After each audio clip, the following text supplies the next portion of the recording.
किसी जल्लाद से यदि एक कहा जाए कि तुम्हें एक बच्ची का कत्ल करना है, तो वह भी सोचने पर मजबूर हो जाएगा कि ऐसी क्या गलती की है उस बच्ची ने कि जिसको उसका कत्ल करना पड़ रहा है। दरअसल आज की कहानी मित्रों कुछ इस प्रकार है कि जब कातिल घर से कत्ल करने के लिए निकलता है तो उसको पता नहीं होता कि उसको किसका कत्ल करना है। दरअसल जिस बच्ची को मारने आया था, सबसे पहले उसके सिर के ऊपर वार करता है और फिर बाद में उसको ऐसी मशीन से काटा जिससे या तो लोहा काटा जाता है या पत्थर काटा जाता है। और वो कातिल ना सिर्फ उस बच्ची का कत्ल करता है, उसके अलावा धीरे धीरे करके उसने 5 कत्ल और कर डाले, वो भी भयानक रूप से। जब इस कत्ल की सूचना पुलिस तक पहुंचती है तो पुलिस लाशों को देख करके उनके होश खो बैठते हैं, उनके होश पाख्ता हो जाते हैं। और जो पुलिस में कुछ महिलाएं होती हैं, उनको तो देख करके बेहोशी आने लगती है कि ऐसा कैसे हो गया। इस दृश्य को देखकर नमस्कार मित्रों, मैं विशाल सागर अपने news channel trending news and entertainment story में आपका स्वागत करता हूं। आखिरकार एक घटना उस घटना की याद दिलाती है जब उत्तर प्रदेश की राजधानी लखनऊ में नए साल का जश्न मनाने में लोग व्यस्त थे, जब सुबह उन्हें पता चलता है कि एक होटल के अंदर एक दो नहीं 5 कत्ल हो जाता है और कातिल कोई और नहीं,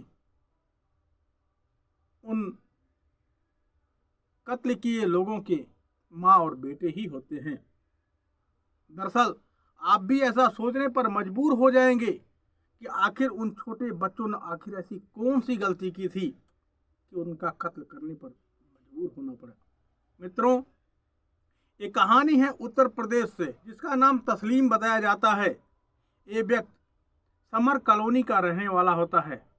वो अपने भाई से बातचीत करने के लिए फ़ोन लगाता है और जब बातचीत नहीं हो पाती है तो अपने एक परिचित के साथ, जो उसका भाई होता है, उसी के साथ उसी की कॉलोनी में पहुंच जाता है, जो कॉलोनी का नाम सुहेल गार्डन बताया जाता है। रात 8:55 पर वो वहाँ पहुँचता है और वहाँ पर जाकर आवाज़ लगाता है। मित्रों, बताते चले आपको कि उस घर में एक ही कमरा होता है, जिसमें रसोई, लेटरिन बाथरूम, बेडरूम, चाहे जो कह लीजिए, उसी एक ही कमरे में सब कुछ था।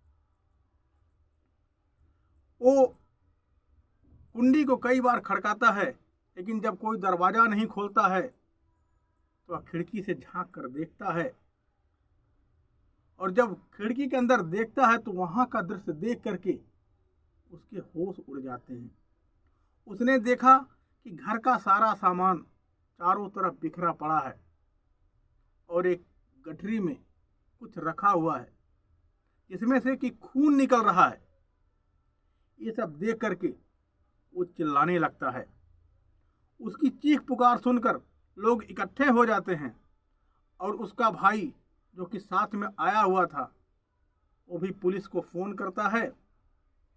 और लोगों के भीड़ जमा हो जाने के बाद सामने ताले को तोड़ करके जब घर में प्रवेश करते हैं तो जो दृश्य उनको वहाँ दिखाई देता है, उनको देख करके सब घबरा जाते हैं, उनके होश उड़ जाते हैं।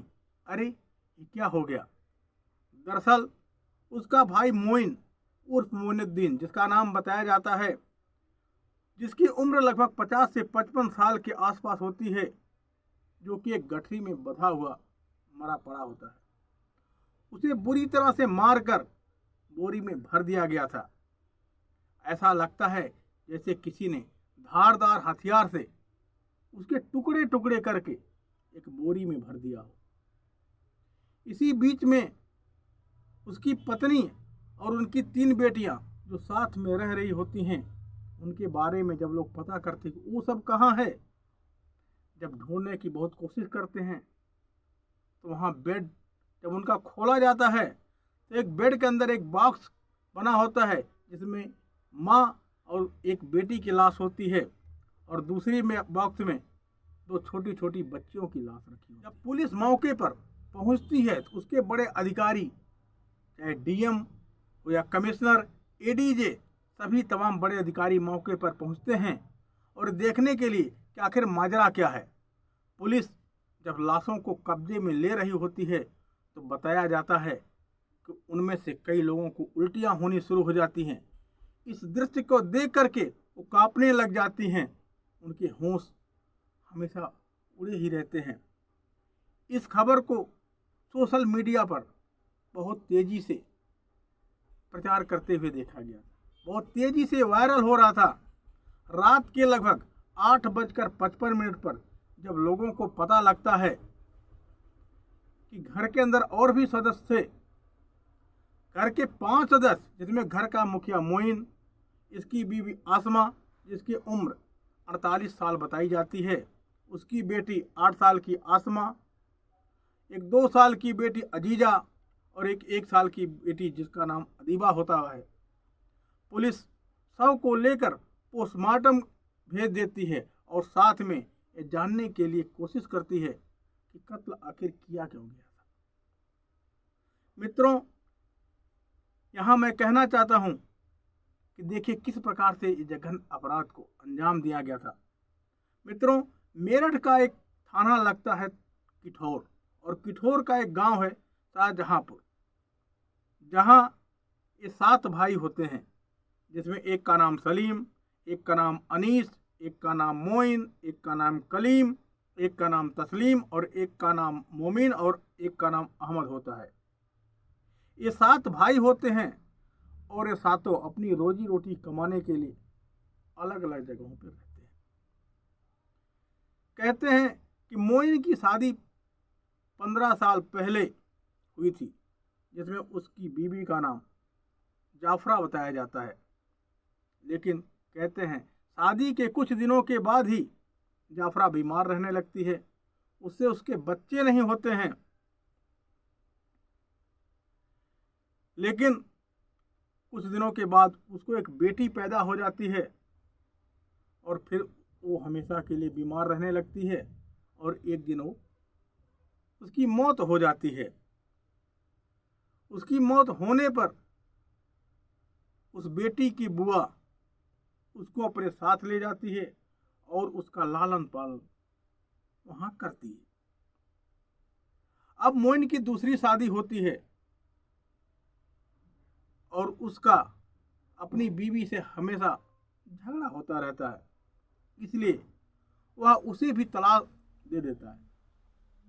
फिर उसकी तीसरी शादी एक आसमा से हो जाती है।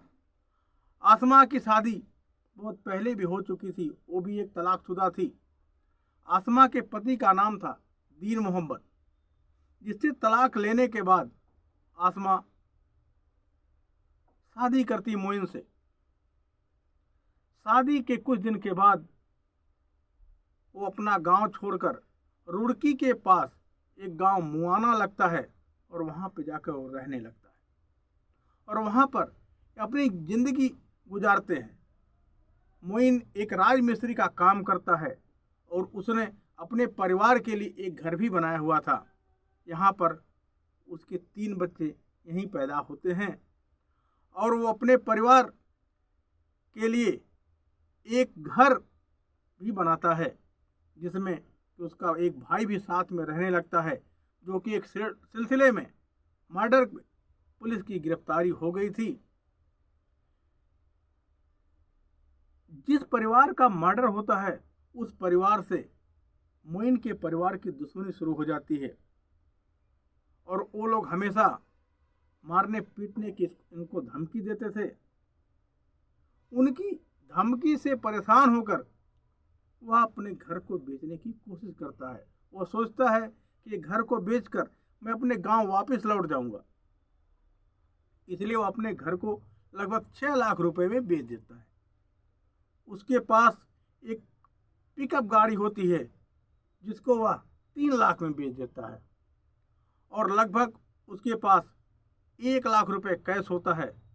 कुल मिलाकर के उसके पास 10 लाख रुपए होते, जिसमें उसने छोटे भाई की जमानत के लिए 4 लाख रुपयों की जरूरत होती है।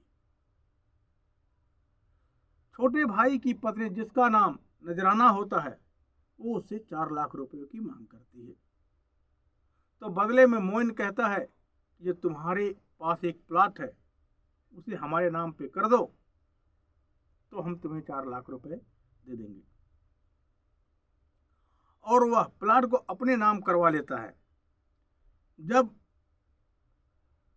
अपने वो घर का वापस आता है तो अपने बचे हुए पैसों से वो अपना घर बनवाना शुरू करता है।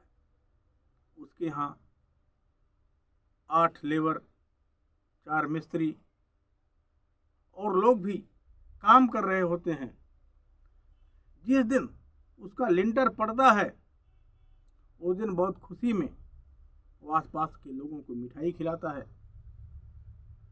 और खुशी खुशी अपने परिवार के पास रहता है। इसी बीच वो अपने अन्य भाइयों से, अपने परिवार के लोगों से दूरी बना लेता है।